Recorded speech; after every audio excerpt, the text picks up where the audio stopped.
Mheshimiwa Spika, mimi nitakuwa na hoja tofauti na hoja ambayo imetawala Bunge. La kwanza, naomba kutangaza maslahi kwamba mimi kwa muongo mmoja na ushei nimekuwa kwenye nafasi ya uwenyekiti wa kamati ya mshikamano baina ya Watanzania na wananchi wa Sahara Magharibi. Kwa sentensi yangu ya kwanza ni ya kuunga mkono msimamo wa sasa wa Tanzania endelea kuitambua Sahara Magharibi. Mheshimiwa Spika, ninapenda kutoa rai pia kwamba Tanzania iendelee na msimamo huu, iendelee kusimama na kuhesabiwa kwenye masuala yanayohusu haki, ipinge dhuluma, ipinge vita za mataifa makubwa yanayoangamiza uchumi wa mataifa madogo, isimamie uwajibikaji wa mataifa makubwa hasa katika komitmenti zao za kuhifadhi mazingira, kwa sababu wao ni wazalishaji wakubwa wa hewa ya ukaa hapa duniani. Kwa lugha nyepesi, ninamaanisha kwamba sera yetu ya kutofungamana na upande wowote na sera yetu ya diplomasia ya uchumi isitufanye tukae kimya pale ambapo kuna ukandamizaji wa haki na dhuluma na mwenendo usiofaa duniani. Hilo la kwanza nilitaka kulisema. La pili, nimemsikiliza Mheshimiwa Waziri ametoa rai kwamba kwa maslahi mapana ya wizara hii anatarajia hakuna ataishika shilingi akaongeza kipwani wala senti.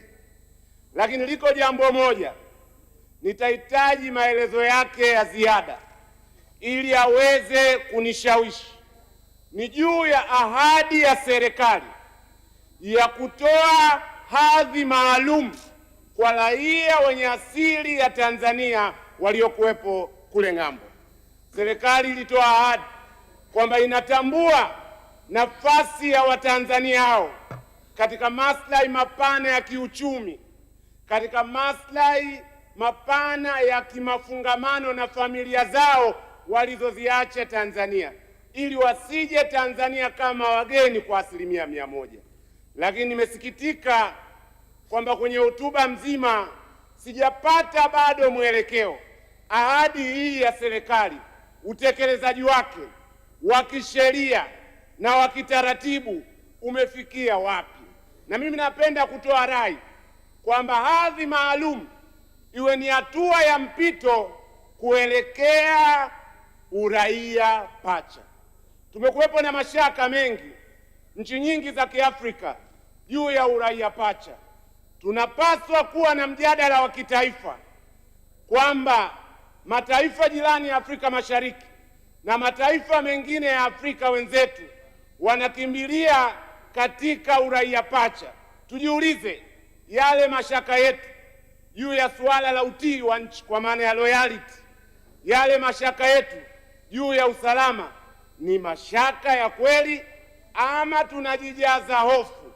Mimi Mheshimiwa Spika, ninaziona ziko faida nyingi sana za kiuchumi, za kimichezo na faida nyingine tunazoweza kuzipata iwapo tutakubali uraia pacha. Kwa hiyo la kwanza, nataka maelezo ya juu ya suala lile la hadhi maalum, lakini pia ninataka kauli ya serikali ili taifa lisikie na diaspora wasikie. Ni ipi kauli ya serikali kuelekea katika suala la uraia pacha? La mwisho, Mheshimiwa Spika, kwenye bunge lililopita tulizungumza juu ya kupima watendaji wa serikali kwa matokeo.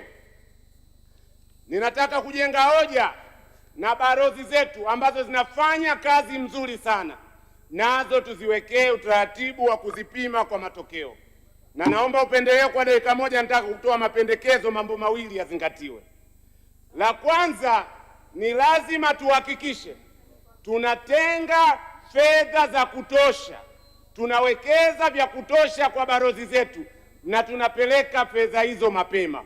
Ukisoma taarifa za miaka yote za CAG zinaonyesha kwenye eneo hilo bado kuna changamoto kubwa sana. Na la pili ambalo nalo ni muhimu, Mheshimiwa Spika, ni muhimu sana kuhakikisha kwamba yale makubaliano, yale matokeo mazuri ya kiuwekezaji yanayopatikana kupitia balozi zetu yanakamilishwa mapema. Kwa taarifa nilizonazo, kuanzia mwaka 2022 mpaka mwaka 2025 yako makubaliano, ziko hati za makubaliano za maslahi kiuchumi kwa ajili ya nchi yetu zipatazo 50 bado ziko pending.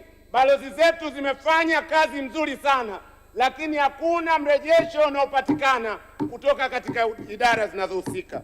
Na la mwisho, balozi zetu ziwe macho, sio kutafuta masoko tu, na kuyalinda masoko yetu. Nitatoa mfano mdogo wa mwisho. Kwa mfano, mimi nikitazama mwenendo wa soko la dhahabu ninakiona kitisho fulani.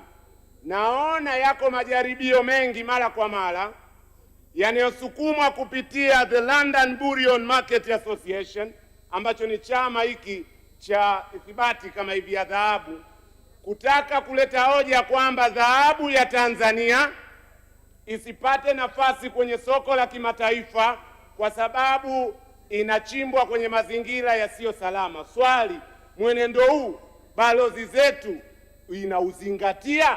Kwa sababu hili litakuwa ni pigo kubwa sana kwa uchumi wetu. Tuchunge mwenendo ambao unaweza kudhuru pia masoko kwa ajili ya bidhaa zetu. Mheshimiwa Spika, ninakushukuru sana. Mheshimiwa